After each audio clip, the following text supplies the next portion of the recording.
So up to this point, you've learned how to work with data in main memory of your computer. But when the program ends, that data is completely lost. If you remember, we write something to a list, for instance, and then we read it from a list.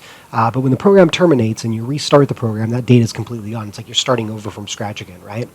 So now what we're going to do is we're going to learn how to save that data in a file and how to read that data from that file back into the program. This is known as file input and output, or simply file I/O.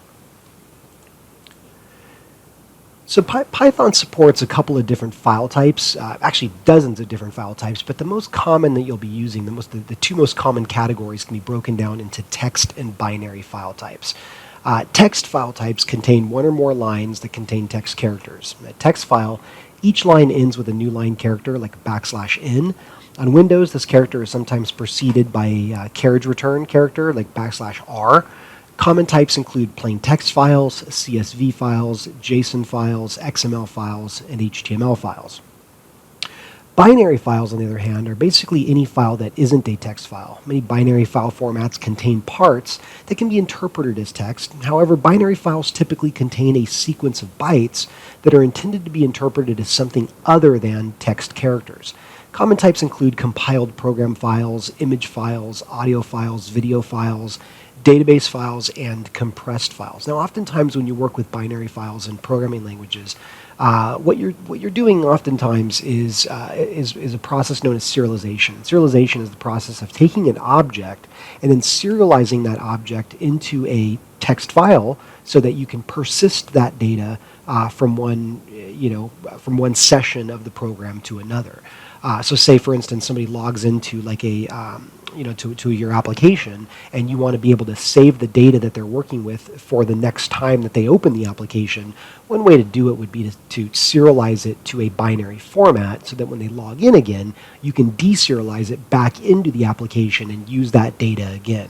Again, in Python, this process of serialization and deserialization is known as pickling and unpickling, and you'll import a pickle module to work with pickling and unpickling.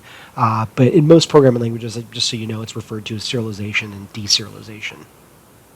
And that happens for the most part in binary files. Extensions. The extension for a plain text file is often txt. Extension for a CSV file is usually CSV. Extension for a binary file is often bin or dat, but it can really be any file type that you want it to be. Python supports many different extension types, and as long as you're serializing to a file of a given type, it really doesn't matter what the extension type is. But these are the common extension types that you'll see when working with Python. Sequence of operations. When you use Python to work with one of these different file types, you need to follow a sequence of operations. First, you open the file. Then you can read the data from the file or write data to the file. Then when you're through processing the file, you need to close the file so that the resources that are being used are released back to the system. So oftentimes, we refer to this as like streams of data, right? Imagine you screw your hose into the spigot in your backyard. You turn the water on, and the water flows through that hose until you turn the spigot off, right? It's kind of the idea here. You turn the spigot on, the water flows through the hose, and then you turn the spigot off to stop that flow of water, right? That stream of water, so to speak. So that's kind of what's happening here. You open the file, you read from the file, or you write to the file, and then you have to close that connection.